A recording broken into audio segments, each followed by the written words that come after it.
નમસ્કાર દોસ્તો, આજના તાજા અને અગત્યના સમાચારમાં આપ સૌનું હાર્દિક સ્વાગત છે। આજના 10 મોટા સમાચાર વિગતવાર લઈએ તે પહેલાં આપ આપણી આ ચેનલમાં નવા છો તો વિડીયોને લાઇક અને ચેનલને સબસ્ક્રાઇબ જરૂરથી કરી લેજો। રૂપાલાએ સહકાર માંગ્યો તો છત્રીઓએ આપ્યું અલ્ટિમેટમ। જાડેજાએ કહ્યું કે 19મી સુધીમાં ફોર્મ પાછું નહીં ખેંચવામાં આવે તો પાર્ટ 2 શરૂ થશે। મોદીને અમે ભગવાન માનીએ છીએ। કે અમારી પાછળ કોઈ નથી, આગળ પણ સમાજ છે, પાછળ પણ સમાજ છે, ઉપર ભગવાન છે, નીચે ધરતી છે। એ અમે જાણીએ છીએ।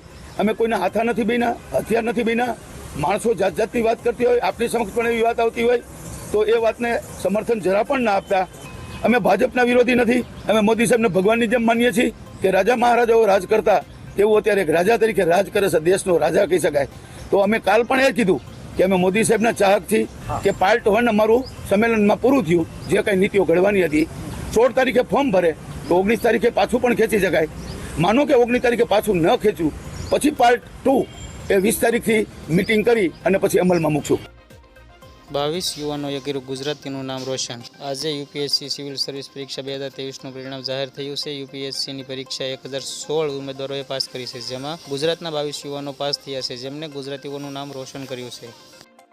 છત્તીસગઢના એન્કાઉન્ટરમાં 18 નક્સલવાદી ઠાર।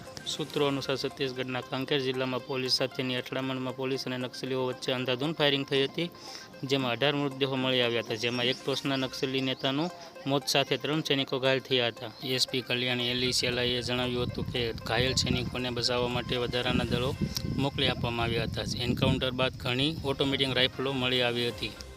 અંબાજી મંદિરમાં સફાઈ કામદારો માટે રખાયા બાઉન્સર। અંબાજીના રસ્તાઓ પર બાઉન્સરોની ફોજ ગોઠવાઈ હતી। રસ્તાની સફાઈ કરી રહેલા સફાઈ કામદારોની આસપાસ બાઉન્સરો ફરી રહ્યા હતા। હવે તમને જાણી નવાઈ લાગશે કે આ પણ હકીકત છે। માહિતી મુજબ અંબાજીમાં સફાઈ માટેનો જૂનો કોન્ટ્રાક્ટ રદ કરાયો હતો, જેના કારણે જૂના સફાઈ કામદારો છૂટા થયા હતા। આ પછી નવો કોન્ટ્રાક્ટ વેસ્ટર્ન કંપનીને આપી દેવાયો, જેનાથી આક્રોશિત થઈને જૂના કોન્ટ્રાક્ટરના સફાઈ કામદારોએ નવા કોન્ટ્રાક્ટરના સફાઈ કર્મીઓ પર હુમલો કર્યો હતો। આ સાથે ધમકી પણ આપી હતી, જેને લઈને બાઉન્સરની વ્યવસ્થા ગોઠવાઈ છે।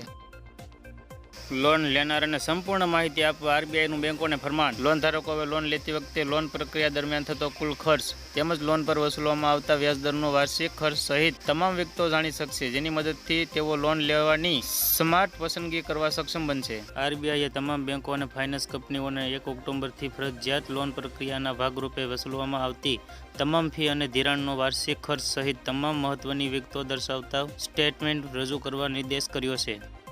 અમેરિકામાં 50 લાખ હિન્દુ મતદારોને રીઝવવા ટ્રમ્પ અને બાઇડનના ધમપછાડા। પૂર્વ અમેરિકન રાષ્ટ્રપતિ ડોનાલ્ડ ટ્રમ્પ તેમની 2024ની રાષ્ટ્રપતિ ચૂંટણીના અભિયાનમાં ભારતીયો, તેમાં ખાસ કરીને હિન્દુ અમેરિકનો પર વધુ ફોકસ કરી રહ્યા છે, જેમાંથી મતદાતાઓના એક મોટા વર્ગનું તેમને સમર્થન મળી શકે। ભારતીય અમેરિકનોને લઈને રાષ્ટ્રપતિની ચૂંટણીમાં મોટું રણનીતિક પરિવર્તન જોવા મળી શકે છે। ત્યારે અમેરિકી રાષ્ટ્રપતિ જો બાઇડન પણ તેમના વિઝન ડોક્યુમેન્ટમાં હિન્દુ પેજને સામેલ કરી રહ્યા છે।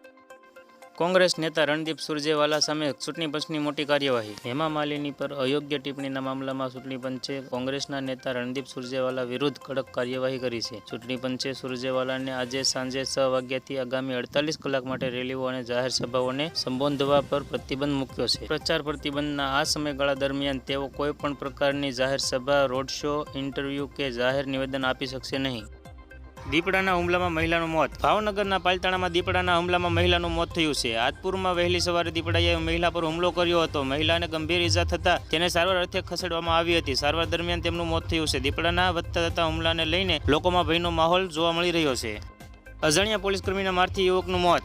રાજકોટ શહેરમાં પોલીસ ફરી એકવાર વિવાદમાં આવી છે। માલવીયાનગર પોલીસ મથક ખાતે અજાણી પોલીસના મારથી ઇજાગ્રસ્ત યુવકનું સારવાર દરમિયાન મોત નિપજતા પરિવાર દ્વારા લાશ સ્વીકારવાનો ઇનકાર કરવામાં આવ્યો હતો। હમીર રાઠોડ નામના યુવક અજાણી પોલીસના મારથી ઘાયલ થયો હતો। યુવકને સારવાર માટે હોકાર્ટ હોસ્પિટલમાં ખસેડવામાં આવ્યો હતો, જ્યાં સારવાર દરમિયાન યુવકનું મોત નિપજ્યું હતું, જેને લઈને હત્યાની કલમ ઉમેરવા તજવીજ શરૂ કરાઈ છે। બીજી તરફ હમીર રાઠોડના મોતથી પરિવાર અને સમાજમાં રોષની લાગણી જોવા મળી રહી છે, સાથે તેની લાશ સ્વીકારવાનો ઇનકાર કરી પોલીસ કમિશનરને રજૂઆત કરવામાં આવી હતી। હાલ પોલીસ દ્વારા આ અંગે સમજાવટના પ્રયાસો કરવામાં આવી રહ્યા છે।